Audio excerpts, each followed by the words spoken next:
নমস্কার বন্ধুরা, সুস্মিতার রান্নাঘর স্লাইস অফ লাইফে আরও একবার আপনাদের সকলকে স্বাগত জানাই। ঘরোয়া স্বাদে একটু ভিন্নতার ছোঁয়া আনতে চাইলে আজকের এই নিরামিষ ছানার রেসিপিটা অবশ্যই আপনাদের ট্রাই করতে হবে। পেঁয়াজ রসুন ছাড়া সম্পূর্ণ নিরামিষ একটা রান্না, কিন্তু এর স্বাদ অসাধারণ। এই শুকনো তরকারি গরম রুটি বা পরোটার সাথে একদম আদর্শ একটা পদ, আপনার দুপুর বা রাতের খাবারকে করে তুলবে আরও লোভনীয়। রান্নাটা করবার জন্য প্রথমে আমি একটা কড়াইতে এক মুঠো চিনেবাদাম নিয়ে বাদামগুলোকে ভেজে নেব। ভালোভাবে বাদাম ভেজে নেবেন। বাদামের গায়ে হালকা হালকা স্পট না আসা পর্যন্ত এগুলোকে ভাজবো। বাদামের গায়ে দেখুন বন্ধুরা, হালকা হালকা স্পট এসে গেছে। এবার এখান থেকে কিছুটা ভাজা বাদাম আমি অন্য একটা পাত্রে তুলে রাখবো।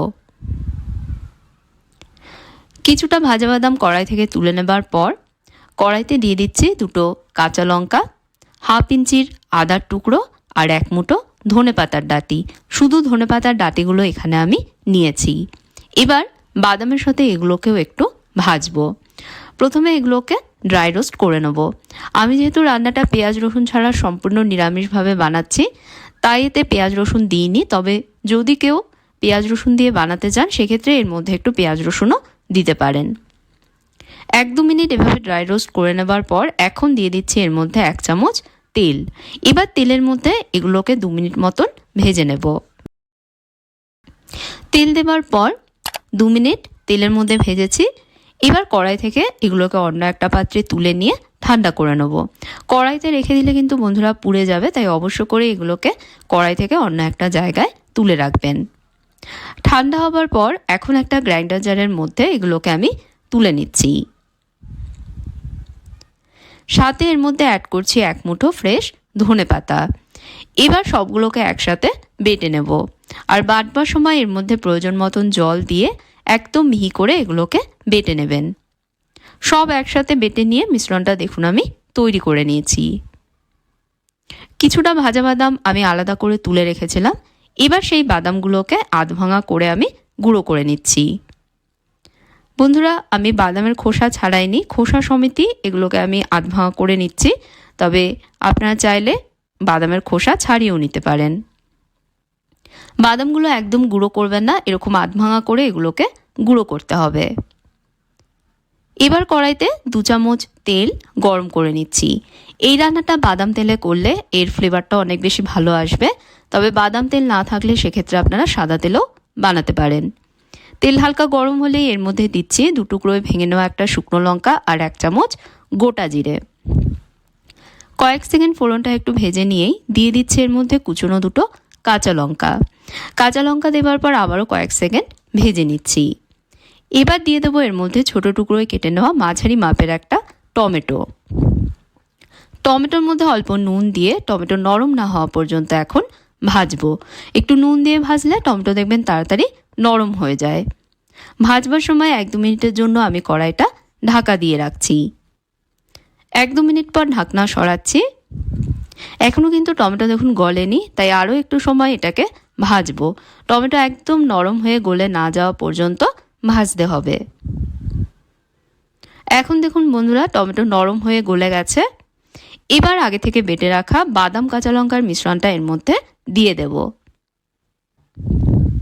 যেহেতু এর মধ্যে বাদাম রয়েছে তাই এখন আঁচ একদম কমে রেখে এটা কষাবো, যাতে মিশ্রণটা পুড়ে না যায় বা কড়াইতে লেগে না যায়। ভালোভাবে সব একসাথে মিশিয়ে নিয়ে এটা কষাবো। জারে কিছুটা মিশ্রণ লেগে আছে, তাই জার ধুয়ে এর মধ্যে আমি দিয়ে দেবো অল্প জল।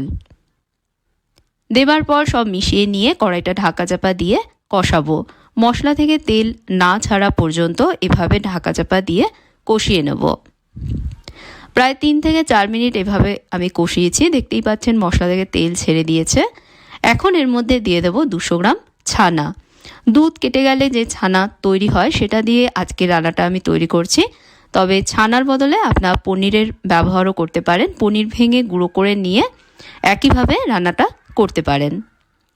ছানা কড়াইতে দেবার পর এর মধ্যে দিয়ে দেব স্বাদ মতো নুন আর অল্প চিনি। এই রান্নাতে বন্ধুরা অবশ্যই কিন্তু একটু মিষ্টি দিতে হবে, যেহেতু এটা নিরামিষ রান্না আর এর মধ্যে টমেটো রয়েছে, তাই টক ভাবটা ব্যালেন্স করবার জন্য কিন্তু এর মধ্যে অবশ্যই একটু চিনি লাগবে। আর নুন চিনি এগুলো নিজেদের স্বাদ মতন দেবেন। দেবার পর সব একসাথে মিশিয়ে নিয়ে এটা কষাবো। এর থেকে তেল না ছাড়া পর্যন্ত কষিয়ে নেব। খুব সিম্পল একটা রান্না বন্ধুরা, কিন্তু এটা খেতে কিন্তু অসাধারণ লাগে। অবশ্যই একবার বানিয়ে দেখবেন। তো দেখতেই পাচ্ছেন এর থেকে তেল ছেড়ে দিয়েছে। এখন এর মধ্যে দেব 1/4 চা চামচ হলুদ গুঁড়ো, সামান্য একটু দেব লঙ্কা গুঁড়ো, তবে লঙ্কা গুঁড়োটা এখানে সম্পূর্ণ অপশনাল, চাইলে আপনারা স্কিপ করতে পারেন। আর 1/2 চামচ দেব জিরে গুঁড়ো, 1/2 চামচ দিয়ে দেব ধনে গুঁড়ো। আর কোনো মশলা কিন্তু এই রান্নাতে লাগবে না। মশলাগুলো এবার এর সাথে মিশিয়ে নিয়ে আরও একটু সময় এটা কষাবো। আর কষানোর সময় কড়াইটা ঢাকা দিয়ে আঁচটা একদম কমে করে দেব। তবে মাঝে মাঝে কিন্তু কড়াইয়ের ঢাকা সরিয়ে মিশ্রণটা ভালোভাবে একটু মিশিয়ে দেব, যাতে না পড়ে বা কড়াইয়ের নিচে না লাগে। তারপর আবারও ঢেকে দিয়ে কষাবো। ভালোভাবে ছানা কষে গিয়ে এর থেকে তেল না ছাড়া পর্যন্ত এভাবেই কিন্তু রান্নাটা করব। দেখুন বন্ধুরা, এর থেকে তেলটা ছেড়ে দিয়েছে। ভালোভাবে সব আমি কষিয়ে নিয়েছি। এখন এর মধ্যে দেব 2 চামচ গাওয়া ঘি আর গুঁড়ো করে রাখা সেই ভাজা বাদাম।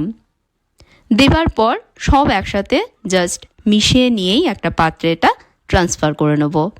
যেমন সুন্দর দেখতে, এটা খেতেও কিন্তু তেমনই টেস্টি। এই সুস্বাদু নিরামিষ ছানার পদটি খুব সহজে কম সময়ে তৈরি হয়ে যায় আর রুটি পরোটার সাথে একদম জমে যায়। অবশ্যই রেসিপিটা বাড়িতে ট্রাই করবেন। আর ভালো লাগলে ভিডিওতে একটা লাইক দিতে ভুলবেন না। কেমন লাগলো কমেন্টে জানাবেন। চ্যানেলে অবশ্যই সাবস্ক্রাইব করে পাশে থাকা বেল আইকনে প্রেস করবেন। সাথে ফেসবুক পেজেও আমায় ফলো করবেন। তাহলে আজকের মতন বিদায় নিচ্ছি বন্ধুরা।